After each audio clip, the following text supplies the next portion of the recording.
Danger हो सकता है। अब चलिए अगला नाम मैं आपको बताती हूँ, दारा सिंह चौहान। दारा सिंह चौहान जिनको कहा जाता है किसी पार्टी में भी चले जाते हैं, कभी भी आ जाते हैं। आप समझिए 2015 में बीजेपी में आए, 2022 में समाजवादी पार्टी में चले गए, फिर उनको एहसास हुआ नहीं ये तो मैंने बड़ी गलती कर दी, फिर समाजवादी पार्टी छोड़ करके फिर आ गई बीजेपी में। अभी कुछ दिन पहले इनको एमएलसी बनाया गया।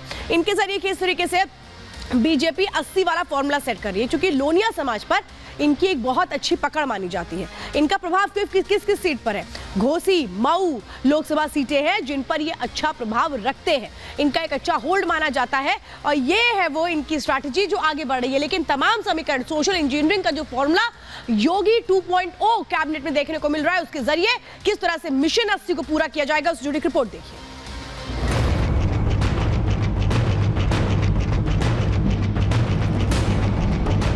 शपथ ग्रहण समारोह की कार्रवाई प्रारंभ की जा रही है। मैं ओम प्रकाश राजभर, मैं उत्तर प्रदेश राज्य के मंत्री के रूप में या पक्षपात, अनुराग, द्वेष के बिना सभी प्रकार के लोगों के प्रति अपने कर्तव्यों के सम्यक निर्वहन के लिए अथवा अप्रत्यक्ष रूप से संसूचित या प्रकट नहीं करूंगा।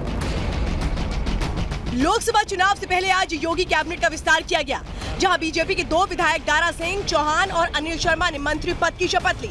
वहीं एनडीए में शामिल सुभाष सभा के अध्यक्ष ओम प्रकाश राजभर और आरएलडी के विधायक सुनील कुमार को भी मंत्रिमंडल में जगह दी गई।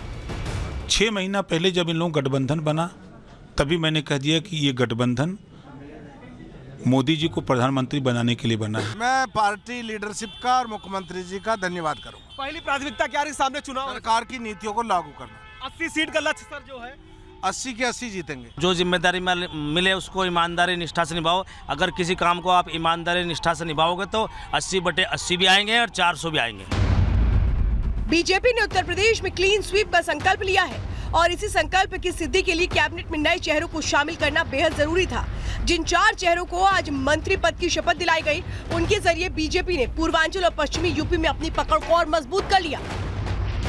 उत्तर प्रदेश में लोकसभा की 80 सीटों को जीतने के लिए प्रधानमंत्री मोदी और सीएम योगी की स्ट्रैटेजी को समझना जरूरी है और इस स्ट्रैटेजी को समझने के लिए चारों नए मंत्रियों के कास्ट फैक्टर को समझना बेहद जरूरी है। योगी की कैबिनेट में राजभर, लोनिया, राजपूत, ब्राह्मण और जाटव दलित चेहरों को जगह दी गई है। वहीं योगेश चौधरी को विधान परिषद भेजने की तैयारी की जा रही है। योगेश चौधरी को जयंत का करीबी माना जाता है। योगेश ब्रज क्षेत्र में राजनीति करते हैं और जाट समुदाय से आते हैं। एनडीए ने मथुरा के आसपास के इलाकों में जाट वोटर्स को लुभाने के लिए योगेश चौधरी को विधान परिषद भेजने का फैसला लिया है। बीजेपी और आरएलडी के गठबंधन से पश्चिमी यूपी की 27 सीटों का समीकरण साधा जा रहा है। 2019 के चुनाव में बीजेपी ने 19 सीटों पर जीत हासिल की थी, जबकि समाजवादी पार्टी और बीएसपी ने मिलकर 8 सीटों पर कब्जा किया था। इन्हीं 8 सीटों पर बीजेपी अपनी पकड़ मजबूत करने की जुगत में है। आरएलडी ने लोकसभा चुनाव के लिए अपने 2 प्रत्याशियों के नाम भी घोषित कर दिए। राजकुमार सांगवान को जहां बागपत से तो वहीं चंदन चौहान को बिजनौर सीट से उतारा गया है। राजकुमार सांगवान जहां जाटों में अच्छी पकड़ रखते हैं, वहीं चंदन चौहान पश्चिमी यूपी में गुर्जरों के नेता है। बात अनिल कुमार की करें तो कैबिनेट में शामिल हुए अनिल की पकड़ जाटव दलित में अच्छी मानी जाती है। ऐसे में सीएम योगी और जयंत चौधरी ने पश्चिमी यूपी में जाट, गुर्जर और दलित समीकरण तैयार कर लिया है।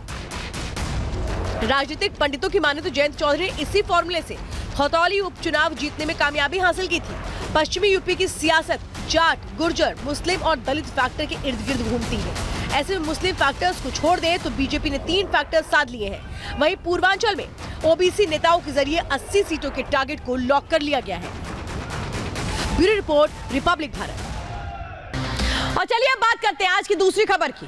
जब चुनाव नजदीक है तो राम विरोध में सुर निकल रहे हैं, सनातन का अपमान शुरू हो चुका है। यही तो है विपक्ष की वो रणनीति जिसके जरिए वो सोच रही है कि जनता के दिलों में अपनी पैठ बना ली जाए। लेकिन कैसा संभव है? आज आपको इसी खबर के मायने हम समझाएंगे और सनातन के ये जो दुश्मन है ये एक एक करके कैसे सामने आ रहे हैं ये आपको समझाएंगे। लेकिन इस बार क्या कुछ कहा गया है, राहुल गांधी ने किस तरह से अपमान किया है और इसके बाद कैसे पूरे देश में एक तरह से गुस्से की लहर है। लेकिन आज कहा क्या गया, अपने बयानों के जरिए ये लोग क्या करने की कोशिश कर रहे हैं और ये बयान इनके फ्रस्ट्रेशन को साफ तौर पर भी जाहिर करते हैं। लेकिन बयान क्या सामने आए वो सुनिए।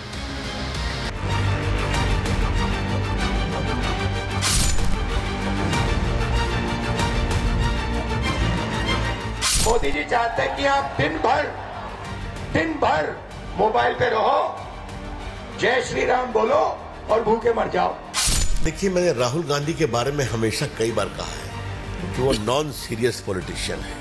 वो क्या बोलते हैं, कितना बोलते हैं, छोड़ दीजिए। ভারতবর্ষের কোনো হিন্দু যেন পূজা দিতে না যায়, ওটা একটা শপিস তৈরি হয়েছে, ওটা শুধু একটা শপিস তৈরি হয়েছে। कि बांग्लादेशी घुसपैठी और रोहिंग्याओं के बूते सरकार चलाने वाली ममता बनर्जी के दल के विधायक हिंदुओं का कितना और कब तक अपमान करते रहेंगे। ஆனால் நீ சொல்லுகிற கடவுள் இந்த கடவுள் என்றால், இதுதான் ஜெய் ஸ்ரீராம் என்றால், இதுதான் பாரத மாதாக்கு ஜி என்றால், அந்த ஜெய் ஸ்ரீராமனையும் பாரத மாதாவையும் ஒருபோதும் நாங்கள் ஏற்றுக்கொள்ள மாட்டோம். தமிழ்நாடு ஏற்றுக்கொள்ளாது. भारत माता और राम का और जय श्री राम का विरोध करते करते ये तो भारत विरोधी हो गए, देश के दुश्मन हो गए। ये तो देश ही नहीं मानते। तो सुना आपने, ये लोग कर क्या रहे हैं, ये लोग चाह क्या रहे हैं। राहुल गांधी क्या कह रहे हैं, जय श्री राम बोलो, भूखा रहो। भाई भगवान का नाम तो इसलिए जपा जाता है कि कल्याण हो, भूखे और एक तरह से कहें कि वो समस्याएं जो जिंदगी में आती हैं वो दूर हो जाए। लेकिन राहुल गांधी क्या कह रहे हैं, राहुल गांधी कह रहे हैं भगवान श्री राम का नाम ले रहे हो तो भूखे रहो। अब आप सोचिए कि क्या ऐसा कोई इस तरह का बयान कोई दे सकता है। अगर इस तरह का कोई बयान दे रहा है तो उसके पीछे का मकसद क्या है ये आपको बताऊंगी। लेकिन सिर्फ राहुल गांधी अकेले नहीं है इसमें, इसी कड़ी में अगला नाम है ए राजा का, जो क्या कह रहे हैं, हम सब राम के शत्रु हैं।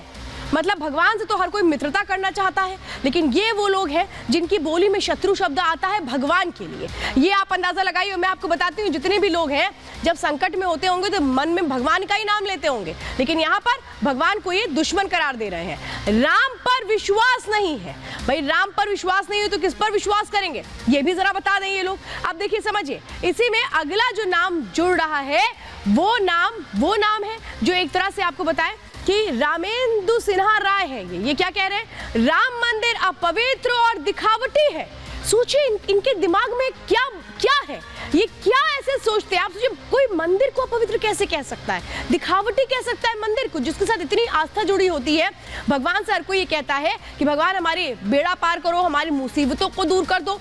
इनको मंदिर में अपवित्रता नजर आती है। सोचिए इनका दिमाग क्या है। ये सवाल तो इस पर है। कहते हैं ना विनाशकाली विपरीत बुद्धि, तो क्या इन सब का वही हाल होने वाला है। तो आपको बताते हैं कि सनातन को लेकर हमारे यहाँ ये जो बयान है ये पहले भी किस तरह से आते रहे, विवाद खड़े होते रहे, और ये जो बयान है ये हमेशा ही साबित करते रहे कि मानसिकता किस तरीके से है।